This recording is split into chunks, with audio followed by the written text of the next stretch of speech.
Okay, so today we're going to finish talking about the main part of the processor. So it's also we're going to wrap up the main part of parallelism. So I guess given that we don't have class on Friday, as you know, and given that we have Thanksgiving coming up, I guess you realize it's starting to get down towards the end of the semester, and I guess you have one project left. So quick in the news, just to show you that we weren't wasting your time in Project 2. This is one person's guess at what the next hot computer science job is going to be, and it's going to be Hadoop Guru, and that's you guys, right? So in particular, there's a couple nice quotes here. There's a nice quote from Mike Olson, who founded a company called Cloudera, which is one of the main Hadoop vendors right now. And Mike's a graduate of our department, and he's very involved in the department. You'll probably see him around. And the other thing here is that the good news is that Hadoop experts aren't born; they're trained, and in some sense, that's what we think we're doing here. So if you read this article, you'll see that you guys have a real leg up on a lot of other people that are not taking this version of 61C, where the first time they see Hadoop is when their boss dumps it on their desk and tells them to make it work. So that's in the news. So let's jump into the last topic. Again, we're looking within a single core. And we're trying to make things go faster with parallelism, and we're doing pipelining. A couple things I just wanted to mention, and this is straight out of the book. But we talked about when we first introduced pipelining the idea that you use registers in between the different stages of the data path to make it so you can run those stages all at the same time. And we never really talked that much about how the control changes when you do that. And so I just took a couple pictures out of the book, not because I want to explain them, but because I want you to go make sure you read this part of the book. And so this is one of the figures from Chapter 4, where it shows basically how those registers, right? This is a register that's after the instruction fetch and before the decode. This is the one that's sitting right before the execution. This is the one that's sitting before memory, and this is the one that's sitting before the write back, right? So you remember all those registers. And you can see that what happens is that the control gets passed along those registers along with all the other data that's coming out of each of those stages. And then, given that, right, so these registers are actually different sizes, okay, or they can be, and that's what this picture shows, all right?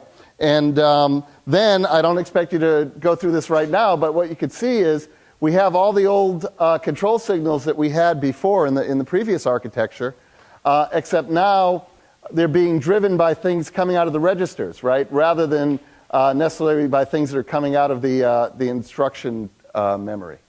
Okay? So these two pictures, when you go look at them in the book, you'll see how we take that notion of control that we came up with when we had, the hardware and the software, the software and the hardware meeting, and this is how it actually gets implemented in terms of the wiring. Okay, I just wanted to remove a little of that mystery. Okay, but the book goes into gory detail on exactly which wires have to be coming out of where and going to where to make all this work. Okay, and then it gets more complicated. Remember we talked about structural hazards and other types of hazards and data hazards that we were going to solve through forwarding. You also have to get extra wires in here to do the forwarding. And again, there's another 10 iterations of this diagram that show you how those different types of forwarding get added in as well. Okay, and so a lot of times you're forwarding something from a register into one of the functional units. Okay, so I just wanted to get that out there so that it wasn't a complete mystery. And then where we were last time is we talked about sort of two types of hazards for pipelining. Structural hazards, meaning that two instructions needed the same resource at the same time. And the examples we had there were the memory, which is, remember, we fixed that by having two caches, a separate instruction cache and a separate data cache, right, at level 1. That solved that problem. And the other problem was the register file. And we had to be a little trickier there, but we took advantage of the fact that reading and writing the register file is relatively cheap. As long as it's less than half a clock cycle, then you can write it in the first half of the clock cycle and read it in the second half. And so we can get rid of structural hazards that way. Okay, so structural hazards are pretty easy. Then we spent a bunch of time talking about data hazards, having to do with one instruction needing the output of something that a previous instruction did, and making sure that that all works in terms of timing and clock ticks. Okay, and we talked about different ways of doing that. There's one more thing I want to show you on that. And then what I want to finish talking about today is a third type of hazard called a control hazard, which is when you're not necessarily taking the straight path through the code. How do you deal with the fact that you might have to jump to a different instruction while you're trying to pipeline? Okay. So those are the three types of hazards, and these are the things that make pipelining, a little more complicated than just simply putting registers in between the different stages. All right, so in terms of data hazards, I just wanted to mention one thing. So we want to implement these two things. We want to add B and E to A, and we want to add into A, and we want to take B and F and put those into C. And if we do it this way, then we've got a data hazard, right, between the load of register T2 and then the use of register T2 in the subsequent instruction. And remember,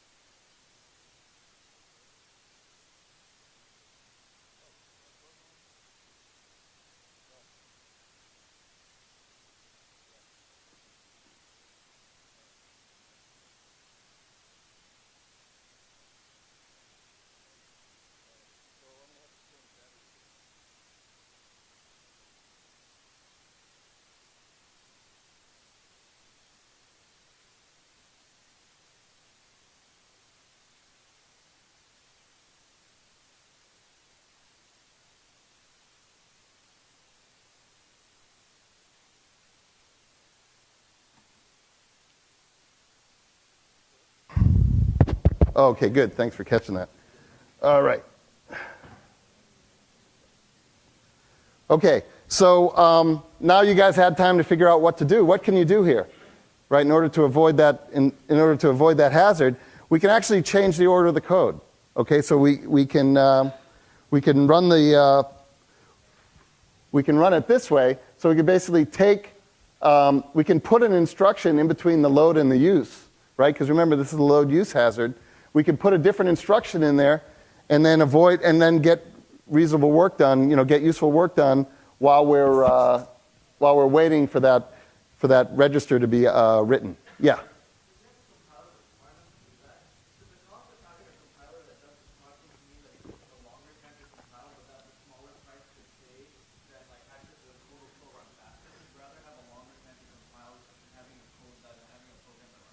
Yeah, so that's a really important point, right? If we're going to count on the compiler to do this, okay, that means we're going to need a smarter compiler. That means it's likely that compiler is going to take longer to run. So compiling your program might take longer. And the idea is that trade-off worth it? And the answer is, in general, yes, it is, because you compile once you got all your bugs out, you compile once and then you run it forever, right? So you amortize whatever extra cost. Now, compilers have different levels of optimization, and you can turn off levels of optimization to make the compiler run faster, while you're in debugging mode. And then once you have your program working, then you can turn on the optimization and make sure things still work and it'll go faster. But in general, yeah, it's this kind of typical trade-off between kind of upfront time that you pay once and then amortize it over multiple runs. In general, that's usually a good deal. It's usually useful to put the cost in that process you're only going to do once rather than pay the price every time you come through a piece of code that looks like this. Okay? But this is an example of where the compiler can help you. And actually, some hardware will do this automatically, too. We'll talk about that briefly.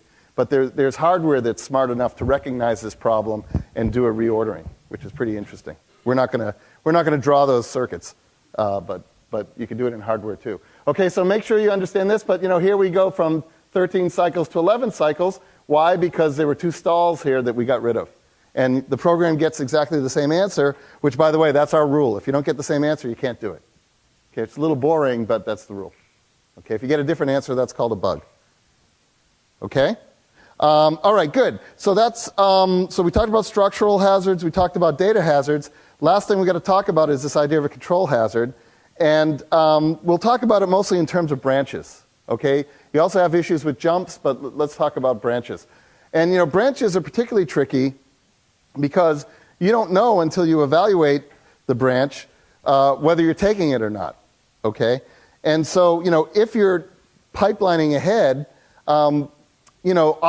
sometimes, you're sort of working on the next instructions, but you don't actually know for sure what the next instructions are going to be. Okay, and that's a problem. So a simple thing you can do is just not pipeline when you hit a branch instruction, so you can stall. Okay, and if you stall, it kind of looks like this, right? So let's say we're doing a branch on equal. At what point do we know which branch we're taking? Which of these stages? 1, 2, or 3, 4, 5? When do we know when we're taking that branch or not?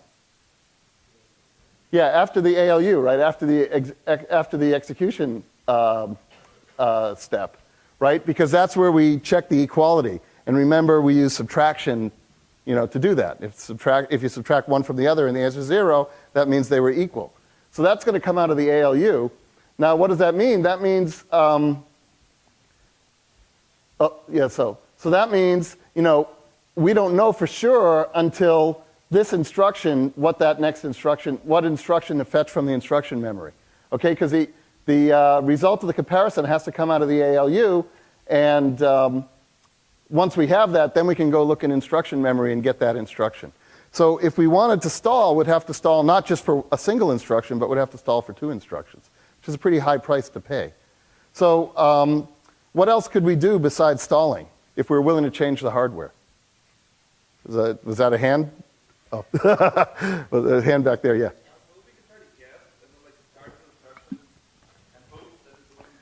Yep, so we could be optimistic, and we could try to predict what's going to happen, and if we're right more than we're wrong, that'll be good, and then we just need a way to recover if we're wrong. So that's one thing we could do. What else could we do? You had your hand up. What did we do for load word? We forwarded? Oh, okay, so well, you can change, right. So we're going to change, there's another trick you can, okay, good. You can change the order of the code a little bit. So that's another thing we can do. And then anything else we can do? Oh, okay, you could start both threads at the same time and choose one, but we don't have enough hardware to do that. But you could certainly add more hardware. Oh, okay, you could try to start both paths, but then for sure you're going to have to kill one. And so then you're always killing one. Okay, so that is a hand, yeah? Yeah, we're going to, okay, so you can reorder and start the next instruction. Well, okay, and let me show you a different thing that you guys hadn't come up with, which is you can actually move the comparison, because I told you got to add hardware. So you could actually add hardware so that you can do the test earlier, okay? So remember, we were using our general purpose ALU, right, which is this big powerful thing that we use to do all our integer arithmetic and all our logical operations. We were using that to check the branch condition, and most branch conditions are pretty simple. They're either equality or inequality, or maybe based on the sign, right? And so those are things that you could test with hardware that's cheaper than sort of a general purpose ALU. So what you could do is you can push the branch comparison up a stage and add some extra hardware so that you can do that branch comparison in stage 2. Okay, then once you've decoded the instruction, you can make a decision and then decide which way to go, right? You could do the comparison and then decide which way to go, subject to data hazards, of course. Yeah? In that second phase, we already had first the register right coupling, then the register read. Yeah. And finally, this branch compares. Right. So wouldn't that actually make, it sounds like it would be the longest case. Okay, so there's a good question, which is, we're already doing a bunch in stage 2. Do we really want to do more? And the answer is going to be, remember what we're striving for is a balanced pipeline where all the stages are about the same length. And furthermore, our clock rate is going to be dictated by the slowest stage. So as long as 2 isn't already the slowest stage, and we can squeeze in a little more work, it's going to be a good deal. If for some reason 2 is the longest stage, then this is probably a bad deal because it's going to make your clock tick slower. Okay? But in general, 2 isn't the slowest stage. Yeah? But then in this case, if you don't do anything else, won't you still be using one, not a clock cycle, but one of those little ones? Yeah. So, well, it is a clock cycle because we're doing every stage is a clock cycle now. But so, right. So what we've done here is we haven't fixed the stall. We've just gotten it down from 2 to 1. Okay? So that's an important point. So we haven't gotten rid of that stall completely. You're still going to skip 1 clock cycle, and we've got to fix that problem. But remember, before we did this, we had 2 clock cycles we had to worry about. Okay? So, we've cut the problem in half at least. Okay, now here's sort of a bonus question, which is if you don't want to implement a completely new ALU, right? Because remember, to do that subtraction was expensive, right? Because you're basically running the adder and you're doing all the carries, and that takes a lot. Can you think of a more efficient way in terms of time and gates to do an equality comparison? Somebody, yeah, in the back. If you had an XOR, Yep. and you XORed 2 16-bit inputs, and then negated the output, it would be positive when they're both. Yeah, so certainly if you use if you XOR the inputs, right, and then negate it, that'll tell you negate it. It's good. I was going to say OR them together because you want 1 bit at the end. So what you'd do is you would do the XOR, you'd OR them together, and then you'd negate it. One XOR with 2 16-bit inputs. Yeah. On the end, output 1 16-bit input, 0 and 1. Oh, well, yeah, but you want 1 bit coming out, right? So. One XOR only has 1 output. Oh, right, but you'll have 16 of them, right? So bottom line is, I don't want to get into a long discussion of this, but bottom line is you're right in terms of the operation is you want to, another way we were using subtraction for equality, but you can also use XOR, right? Because XOR is going to give you 1s if they differ and 0s if they're the same. So if you get all 0s on all the bits, that means that they were the same, okay, bit by bit. Okay, so we can make something faster than the full-blown ALU that we were talking about before. That's the main point. Okay, and then we're going to put that in stage 2. So if we do that, as we said, we still have a stall, but now it's only one slot, not 2 slots. Okay, so that's one thing we can do, but we still have a problem. So what else can we do? You guys already figured this all out. One thing you can do is you can predict the branch, and then if you're right, you just keep going, because remember, right? And if you're wrong, then you've got to take whatever partial work you've done, get rid of that. That's called flushing the pipeline, and then fetch the right instructions. Okay, and if you look in the book, they talk about how to flush the pipeline. It's actually not that hard. It turns out that if you set the control bits to 0, right? Because the only thing that's going to impact instructions down the road is if you write a register or write memory. So as long as you shut off the control flags that would say write the register or write the memory, then you won't actually make any changes that anyone cares about. So you could set the control bits to 0, and then let those instructions finish and add the new bring the new instructions in. Okay, so there is a cost for guessing wrong, but you can recover from it. It doesn't give you the wrong answer. That's the important thing. And so the simplest thing to do, of course, is to predict that we're not taking a branch. So for every branch, our prediction is going to be that we're not going to take the branch. Okay, and why is that? Right, because, well, there's 2 reasons. One is that that's our logic, right, is we always go to the next instruction. So if we don't take the branch, we fall through to the next instruction. Okay? If we do take the branch, then we got to go somewhere else. So if you assume that we're not going to take the branch, then you can be pipelining that next instruction. Okay? And then the other reason is because the cache is going to work well that way too, right? Because you'll have temporal locality. What's the problem with predicting that we're not going to take the branch? Yeah? Yeah, right. I mean, if you have a for loop, you're taking that branch every time except for the last time, right? So predicting that you're not going to take a branch isn't necessarily a great prediction. Yeah?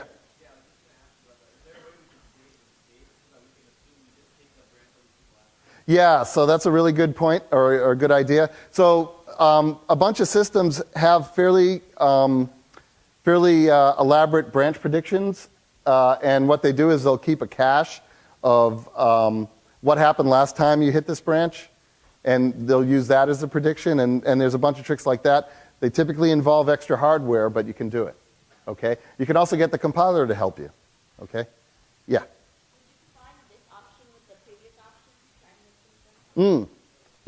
So yeah, you'd combine this option and the next thing I'm going to tell you with the previous option to try to get things to go faster.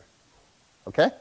All right. There's one other thing you can do which is kind of cool, which is you could say, all right, what I'm going to do is I'm going to change slightly the meaning of a branch. So in the old days, up until 10 seconds ago, the idea was, if you take the branch, then nothing after the branch gets executed. You just follow, you just go to wherever that branch is and you can continue. But you could change the definition of a branch slightly to say, we always execute not only that branch statement, but the instruction right after it. Okay? Because remember, we've got that bubble. We've got that one instruction bubble that we couldn't get rid of. We had two bubbles. We got rid of one of them, but we still have one. So what you could do is you could put an instruction after the branch, okay, and that's called the branch delay slot. And if you change your definition of a branch just slightly so that you always execute the branch and the instruction after it, as long as that instruction after it is something that you should have done anyway, this is going to work out pretty well. Okay? So this is called branch delay, and this is one of the things that MIPS does. And here's an example. So if we've got a bunch of code and we have this branch on equal, what's going to happen is in the old days, when you go from the branch, you jump to, if you take the branch, then you go to the label exit, right? That's what this is showing. But if you notice, this first instruction, you've got to do that anyway, and it hardly matters if you do it here or here, because it's not touching any of these registers, okay? So what you could do, if you're a clever compiler, is you could put the OR instruction right after that branch, right into that delay slot, okay? And it'll still get executed after you do the branch, okay? And then you end up with the same effect, okay? So over here, we'd have a stall, right? We'd have a stall of we'd have a bubble of one instruction. Here, we fill it in with a useful instruction, okay? So that's kind of a nice trick. So that's called delayed branch. Okay, and what happens if you can't find an instruction to put there? What do? Yeah, you put a no op. Okay, and so it's no worse than stalling anyway. Okay, one more question. Is this then only useful for if it's not looping? Because otherwise, you'd be executing that instruction over and over. Well, yeah, you'd want to, if it's something that's supposed to happen inside a loop, I guess, yeah, you'd want to be careful about what you got to be careful about what you put there for sure. Yeah, every time you get to this branch, you execute the next thing. Now, again, that might not hurt anything. After you do it the first time, it would just be a no-op after that. So there's issues about correctness and issues about, if I was a little smarter, could I be more efficient? And you want to make sure you're correct, and then once you're correct, then you can try to be smarter. Yeah? For the branch prediction, what do we do in the case that we were wrong? Like, how do we have another instruction that is the logical opposite of that? Like an undo. That's really cool. So, So in my field of databases, we do exactly what you're saying. It's called a compensating action. You do the opposite. Like if you added 1 to something, you subtract 1 from it to get back. Here, you don't have to do that. Here, if you've guessed wrong, you'll know. There's this one bubble. After that bubble, you'll know you've guessed wrong. and as long as you keep everybody afterwards from actually updating anything, right? That's why you have to set the control flags to 0. As long as they don't update anything, there's nothing to undo. You just let them finish, but nobody knows what they did because they didn't write registers and they didn't write memory. So it's okay to just let them finish. So you don't have to undo them. But there's definitely systems higher up in the stack that are doing that, exactly that kind of inverse logic to compensate for actions. And if you guys, if I see you again in 186, we'll talk about that kind of stuff.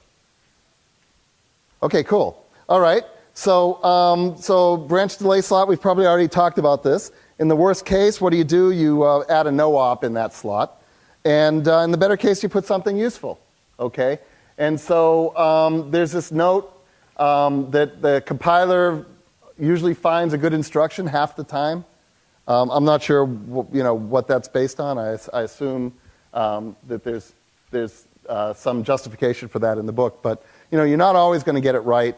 But if you get it right half the time, you're getting basically that many free instructions, which is good. You're getting those for nothing.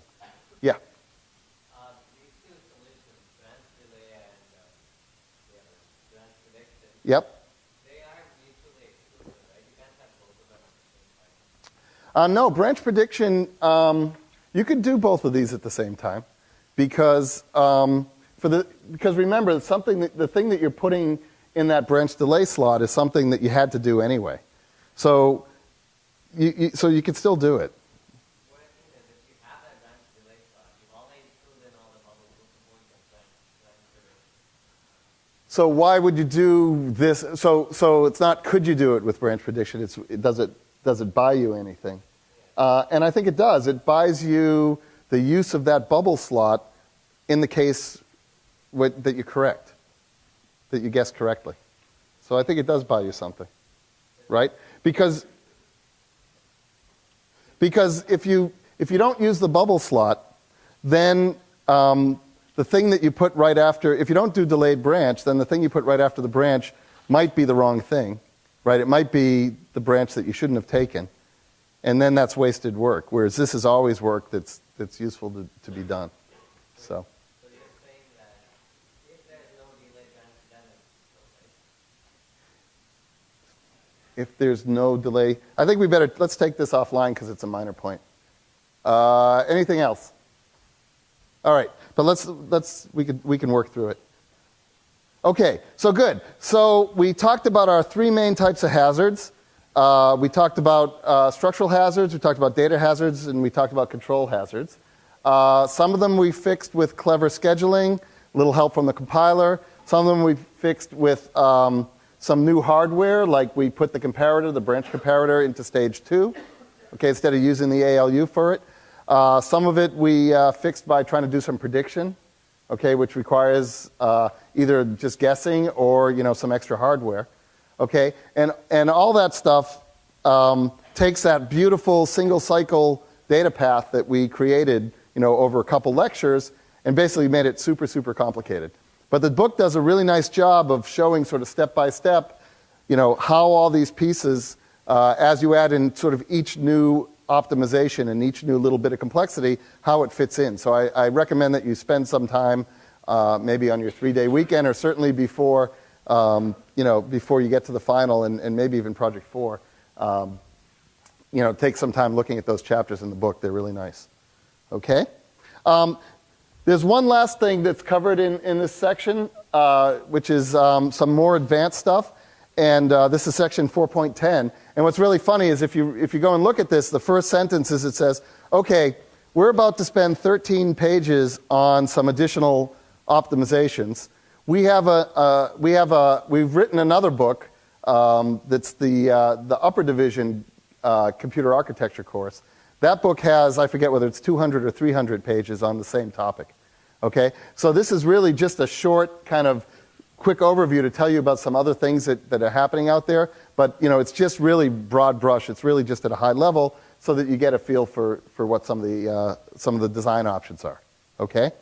So one thing that a few of you guys talked to me about after class was this idea of, we claim that that for a balanced pipeline, the speed up is basically proportional to the number of stages you have, right? So that would argue, why should I have a 5-stage pipeline? Why shouldn't I have 10 stages or 15 stages or more? Okay? And so you could do that, right? Because if you chop things up into smaller and smaller pieces, then remember, our clock can tick at the speed of the slowest stage. So if you make all the stages smaller, you can make that clock run faster. Okay? So, and then you can get more parallelism. All right? So, there is an argument for deeper pipelines or longer pipelines, more than 5. And I'll show you sort of what some modern processors look like. But there are limits, okay? And the limits have to do with our ability to do prediction, our ability to find enough instructions that we can reorder, and our ability to really deal with all those hazards. Okay, so it's not unlimited. At some point, the complexity of the circuitry gets too high because there's too many possible paths through all those different stages. And at some point, there's so many dependencies going on that you're just not able to get any more parallelism out of it. Okay, so that deeper pipelines help for a while. The other thing that's interesting, and this is sort of one of these things where if you felt like you sort of understood how things work, well, here's another level of complexity. And the issue is what's called multiple issue, no pun intended, but multiple issue or what's called superscalar. And the idea is that I can add a little bit of hardware, so it's still within the same core, okay? And it's still within the same, I'm running still one thread of instructions, okay? But I'm going to try to execute I'm going to try to start multiple instructions at the same time. So in pipelining, right, we were sort of saying, okay, this instruction starts and it moves to the next stage. That means we can start the next one. Those move to the next stage. That means we can start the next one, right? So we're sort of staggering one stage at a time, okay? This is saying, let's not even do that. Let's issue multiple instructions at the same time, okay, within the same processor, okay? And so that turns out to be what a lot of systems do today. And it's interesting, if you think about it, if you have a processor where the clock's ticking 4 billion times a second, and you can issue 4 instructions per clock tick, then you can be running at about 16 billion instructions per second. Okay, so your cycles per instruction goes below 1. And in fact, when you talk about these types of systems, you often, instead of talking about cycles per instruction, you talk about instructions per cycle. How many instructions can you get done in one clock tick? And in this case, you can get 4, at peak. In the best case, you can get 4 done per clock tick. Okay? But, it's hard to get that because of all the dependencies and the stalls and the hazards and all that stuff. So let's look at this multiple issue thing. There's 2 versions of it. There's a static version where the compiler figures it out. Okay? And that's the one we're going to spend most of the time on. And the compiler makes sure that it gets it right, it avoids the hazards and so on. And then there's what's called dynamic multiple issue, which is the actual hardware is making the decisions. Okay? And it might change over time based on exactly what instructions are being run at what time. Okay? So we'll talk about these 2. So, the basic idea is if you have more, you can add some resources so that you can basically get more parallelism. Okay? So, what we've done here now is we have, multiple washers, right, multiple dryers, and multiple folders, and so on. Okay? And then we want to pipeline those. All right? So we're going to add resources. That's the trick. Now, just to let you know sort of where things stand, I thought this was really useful. If you go back to, the initial Pentium and even before that to the 486, you sort of see the trends of things. So back in the late 80s and early 90s, Intel chips had 5 pipeline stages. That's kind of a number we're comfortable with. But over time, the number of pipeline stages grew. And what's interesting is you'll see that kind of in the mid of the last decade, they got up to really crazy pipelines, right? 31 stages. Imagine trying to figure out how to make that thing work. Okay? So they ended up getting into trouble with complexity. They ended up figuring out that, okay, maybe there's a better way to use those transistors, right? We've got a limited number of transistors. We can either use them doing this multiple stage pipelines, or we can have simpler pipelines and use the transistors to have maybe more resources. So pipelines went down. Issue with, right, how many instructions do you send out at a time, or do you try to start at a time, just keeps going up. So it used to be just one, then it's going to be two, like we're going to talk about, and then currently it's at around 4. Cores, as we've already talked about, are just going up and so on. So if you look at it, if you just graph those numbers, and again, this is just one company, one set of products, but what you can see is, as we've talked about, clock speeds aren't getting any faster, right? And that stopped around 2005. Power, whatever, it went down a little bit. Now it seems to be creeping up a little bit more according to this. But what's happened is we added more pipeline stages, okay? And then we took the graduate architecture class and we said, oh, that's too many pipeline stages. And we went with simpler processes, right? And then issue with, turns out, seems like we still got some more gas there. We can keep going. And then number cores, again, that's what's happening. As we are getting more transistors, we're using them to stamp out more cores, okay? And remember, the difference between having more cores and having more hardware in a single core is that the single core is going to run one thread, okay? Or a couple of us were talking earlier in class about this thing called hyperthreading, which actually plays some tricks to let you run 2 separate threads, right? A thread is a control. It's a program, basically, or a logical program, okay? The cores are all going to be running separate threads. So in order to take advantage of these multi-cores, you have to do, that's the data parallelism and all the other, and the request parallelism. You have to figure out how to take your program and break it into multiple threads of control. Everything that we're doing on a single core, right, this issue with thing, you write your program the same way. It's just a single thread, and the hardware is trying to make it go faster through parallelism. Okay, so let's look at static multiple issue, and we'll see how far we get on this. The idea is you group instructions into these things called issue packets, okay? And you can submit an issue packet once per cycle, okay? So if you can fit 4 instructions into an issue packet, that means you're issuing up to 4 instructions per cycle, okay? And you could think of this as a very long instruction, right? Because remember, in MIPS, our instructions were 32 bits, okay? Now, what we're going to do in the MIPS is we're going to do double issue. We're going to issue 2 instructions at a time. So effectively, that's a 64-bit instruction, okay? It just says to do 2 things. So what does that look like? Well, it looks like this. In the MIPS architecture with the static dual issue, you get, on a single 64-bit issue packet, you get to put 2 things. One is either an ALU or a branch instruction, and the other is either a load or a store instruction, okay? So these are 64-bit aligned, right, because they're 64 bits. So if you look in memory, what that would look like is, at address N, I've got my ALU or my branch instruction. In the next 32-bit word, I've got a load or a store. And those 2 things are going to run at exactly the same time, okay? And then I'm still going to do pipelining. And the next clock tick, I'm going to issue the next issue packet. And that has, an ALU and branch in the first half and a load or a store in the second half, okay? So that's what I get to do. And the constraints on what I can put in the first half and what I can put in the second half depend on the hardware, okay? So, because remember, I've gone from having a 32-bit instruction to having this 64-bit, mega double instruction, and I've got to take those first 32 bits and send them somewhere, right, and drive all my control. And then I've got to take those second 32 bits, I've got to send those somewhere and drive all the control. So, what I can put in which part of that issue packet is totally driven by the design of the hardware, okay?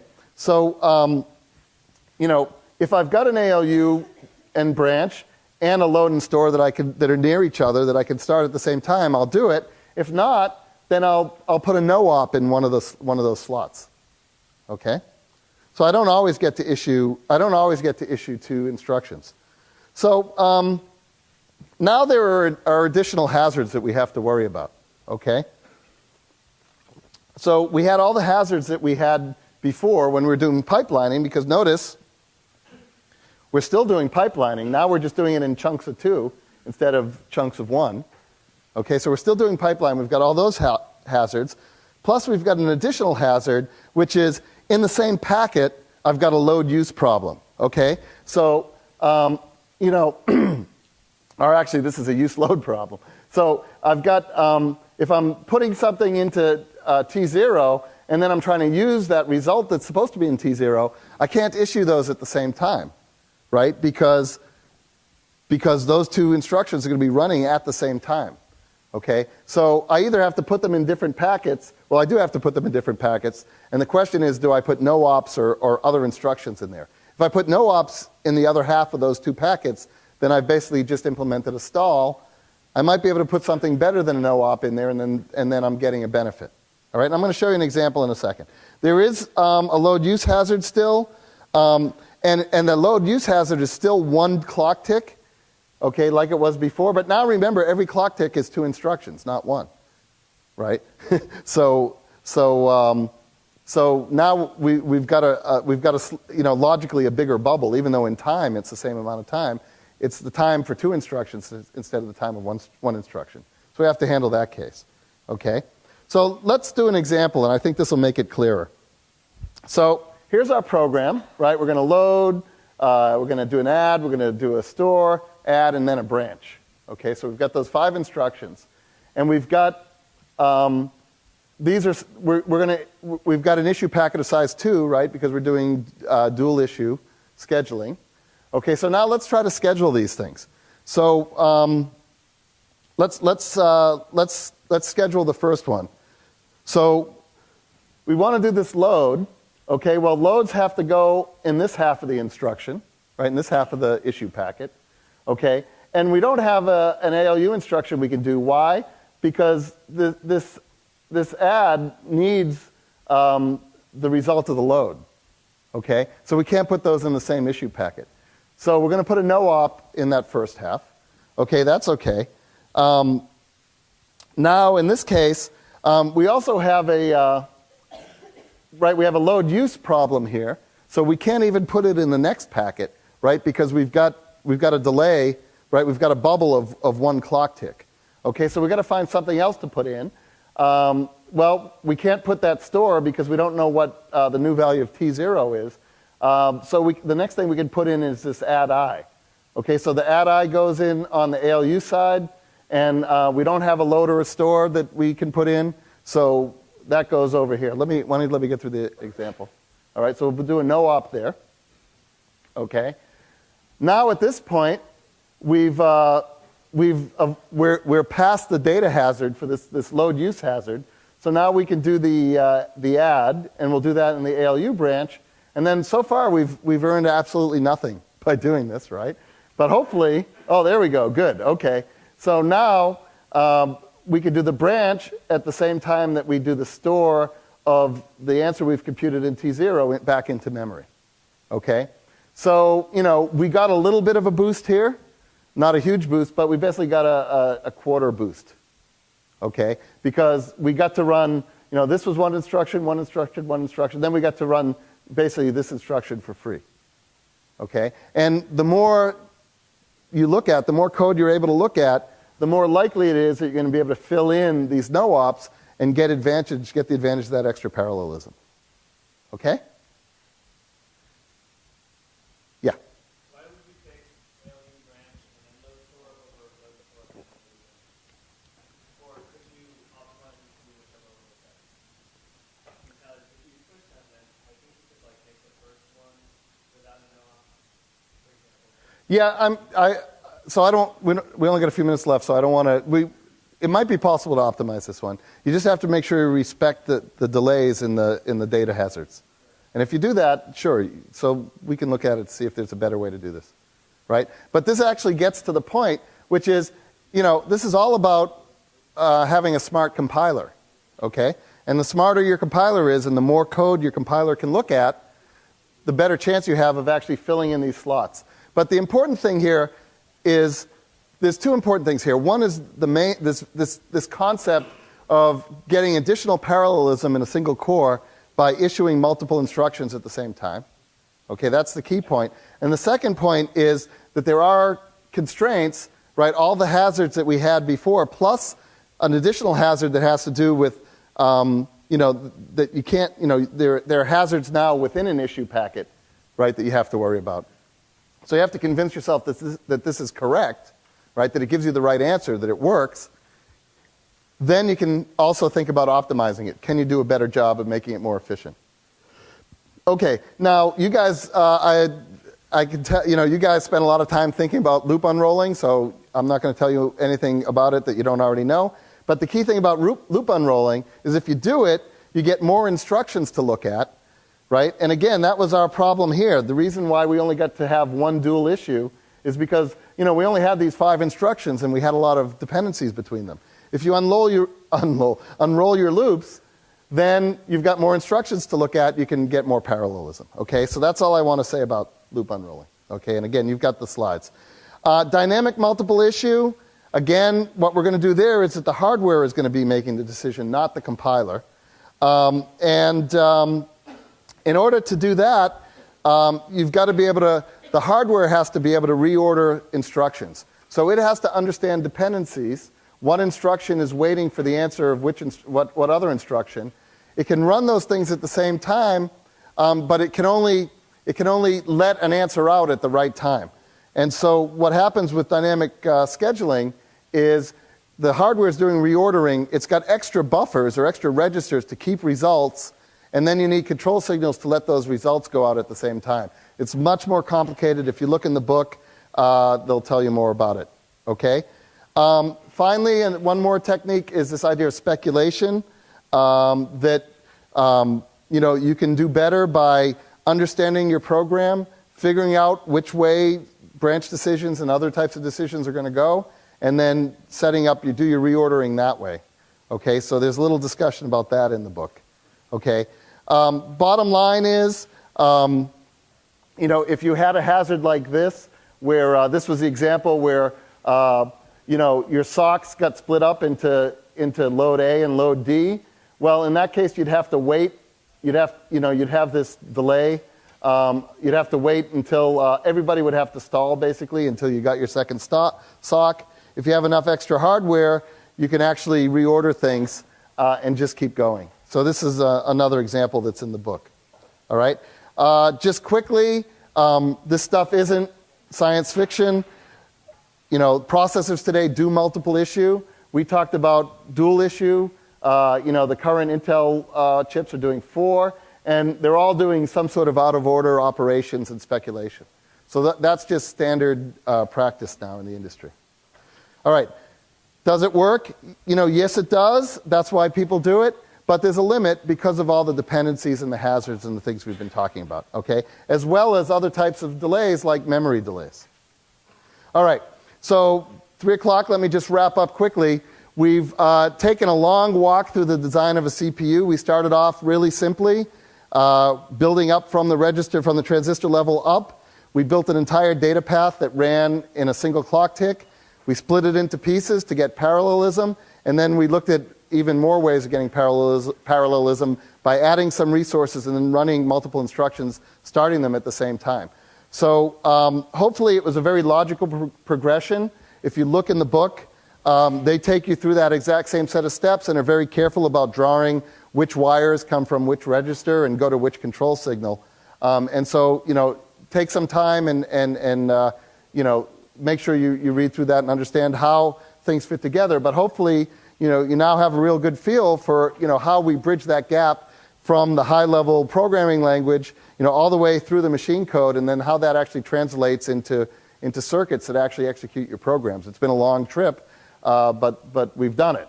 So with that, take a long weekend on me, and when we come back next week, we're going to hear about virtual memory and some other things about how to put the whole system together.